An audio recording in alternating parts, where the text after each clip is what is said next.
بسم الله الرحمن الرحيم. اللهم صل على سيدنا محمد وعلى ال سيدنا محمد. ازيكم يا جماعه؟ عاملين ايه؟ يا رب تكونوا بافضل صحه وباحسن حال. شكرا لمتابعين المحترمين اللي بيحطوا لايك وبيشتركوا في القناه وبيكتبوا له كومنت حلو. ربنا يجازيكم كل خير يا رب ويرزقكم ويكبر بخواطركم. واللي اول مره يشوف قناه منوعات تربيه الطيور مع سموره يشترك في القناه ويفعل الجرس على الكل عشان يوصلكوا اشعار بكل فيديو جديد.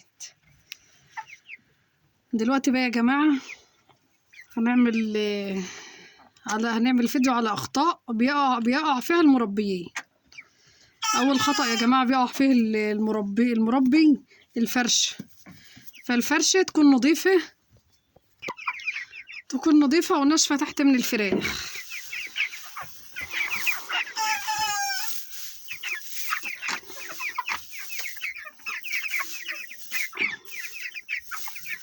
فرشه نظيفه. قبل ما بعلف بشوف الفرشه الاول، فرشه ناشفه ونضيفه تحت من الفراخ، ما بسيبهاش لا مبلوله ولا وحشه.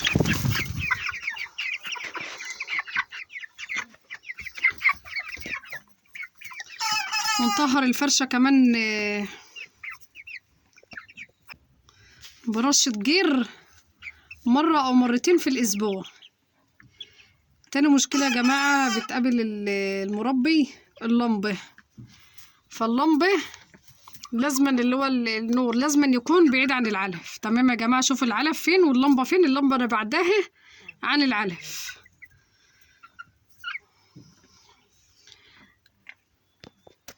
عشان الحراره او الصهد اللي بيعمل سميات في العلف.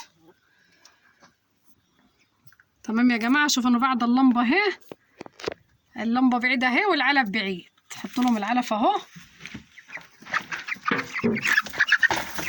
العلف بعيد عن اللمبه عشان الصهد والحراره. طب يا جماعه عشان نتخلص من السموم بقى اللي في العلف هنحط مضاد سموم للفراخ. هنجيب مضاد سموم ونحطه في الماء للفراخ. هحط اهو معاكم بردك مضاد سموم.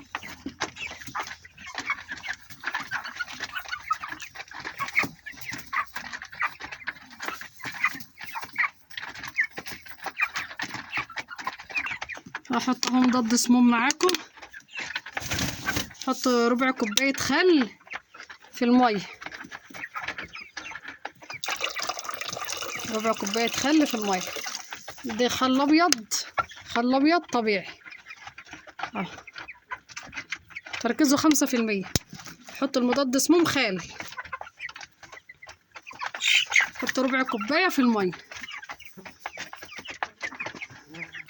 عشان الفراخ لو اكلت حقها في العلف ومفيش اوزان على 40 يوم يبقى اكيد في مشكله. شوف المشكله فين وتعالجوها. فراخ كلت حقها في العلف ووصلت 40 يوم وما ادتنيش اوزان يبقى اكيد في مشكله. شوفوا المشكله فين يا جماعه وتعالجوها الاول،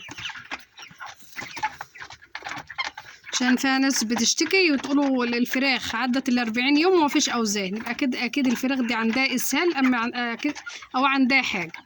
شوفوا المشكله فين وتعالجوها. تمام يا جماعه؟ حطوا لايك كده يا جماعه. هعدل لهم السقايه، حطيت خلاها في الميه، هعدل لهم السقايه كده وارجع لكم عشان هم عطشانين.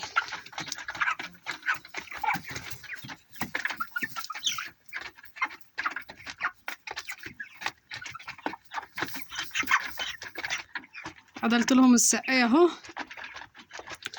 تالت خطأ يا جماعه بيقابل المربي بقى فهو الاسهال.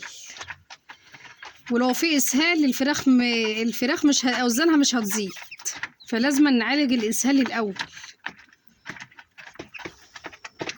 لانها هتاكل العلف وهتنزله في الحمام، مش هتستفيد من العلف اللي بتاكله. يبقى لازم نعالج الاسهال الاول يا جماعه.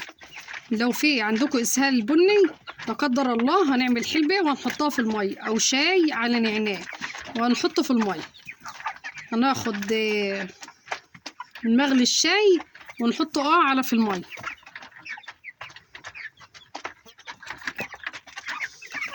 ولو في اسهال ابيض هنعمل بقدونس، هنجيب حزمة بقدونس وهغليها في لتر مية وهحطه من مغلي البقدونس في السقاية. تمام يا جماعة. او لو كان في اسهال احمر هنعمل شيح، والشيح هيعالج جميع الاسهال الكوكسيدي، وهيقضي الشيح كمان على عسر الهضم، عشان الفراخ بتنزل عسر الهضم دي، الفراخ بتنزل العلف في الحمام بتاعها، ما بتستفدش من العلف اللي بتاكله، فهتدينا اوزان ازاي؟ هي بتنزل العلف تاني في الحمام، فلازم نعالج الاول الاسهال. هنجيب شيح وهنغليه نجيب 50 جرام من الشيح وهغليه في 3 كوبايات ميه، وهاخد مغلي الشيح واحطه على لتر ميه.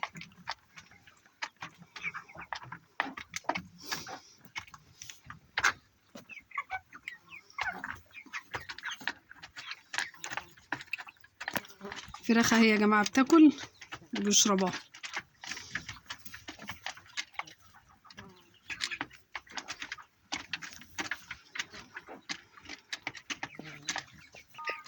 رابع مشكله يا جماعه وهي الكتمه، ما تخلوش في كتمه عند الفراخ، عشان لو في كتمه هتعمل احتباس حراري عند الفراخ، فلازم ما نعملش كتمه، نخلي التهويه تكون معقوله كده، وما تكونش قبال الفراخ مباشره، نخليها تكون بعيده عن الفراخ، عشان الريحه والصهد والامونيا والحاجات اللي بتبقى في الفرشه، السموم اللي بتبقى في الفرشه تطلع، وفيه تيار بسيط هواء يكون داخل للفراخ. ما تخلوش في كتمه يا جماعه عند الفراخ، عشان الامونيا والصهد اللي بيبقى طالع من الفرشه هيطلع عليهم، هيبقى عندهم احتباس حراري ومش هتدينا اوزان. فلازم نعمل، ما نخليش في كتمه، نخلي تهويه بسيطه ما تكونش مباشره قبال الفراخ. تمام يا جماعه. فتخلوا تهويه يا جماعه ما تكونش مباشره قبال الفراخ، عشان لو كتمتوا الامونيا وهتطلع على عينيهم وهتطلع على نفسهم، فلازم تخلوا تهويه بسيطه. تمام يا جماعه.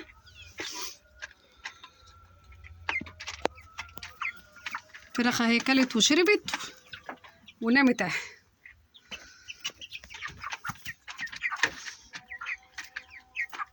في العمر ده يا جماعه بنصح الخل يتحط كل يوم سقوة خل.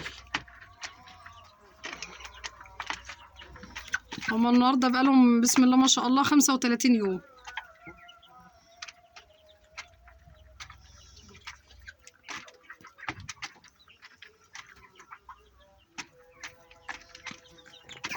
في فراخ اوزانها 2.5، وفيه 2.25 برضك، وفيه 2، يعني مش كله، فهي الاوزان برضك مش حلو. الحمد لله، كل حاجه بمشيئه الله. تمام يا جماعه. ف35 يوم دول المفروض يبقى الفرخه 3 كيلو.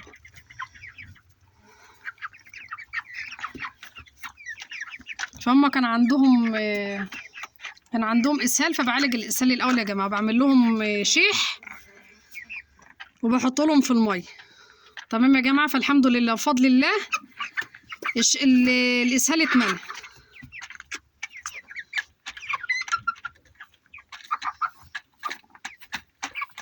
فلو في ايتها مشكله عندكم عالجوا المشكله الاول، عشان الفراخ تنتج اوزان، لان لو في اسهال الفراخ مش هتدينا اوزان، هينزلوا العلف اللي هم بياكلوه تاني في الحمام. فعالجوا الاسهال الاول يا جماعه.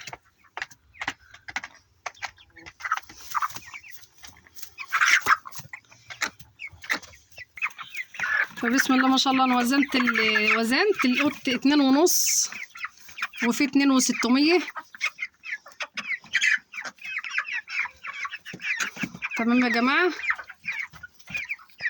و2.400، فهسيبهم بقى يومين وهنهي بقى الدوره دي، واطلع بقى الفراخ دي هبيع منها.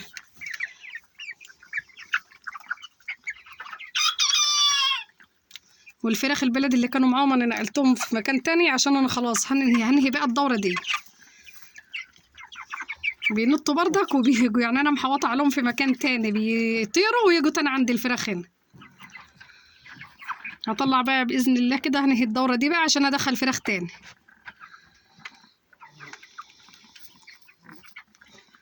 أتمنى يا جماعة يكون الفيديو كده نال إعجابكم، وما تنسوناش باللايك والاشتراك في القناة، واللي لو حابين تستفسروا عن الفراخ وتربيتها اكتبوا لي في التعليقات يا جماعة وأنا هرد عليكم. والسلام عليكم ورحمة الله وبركاته.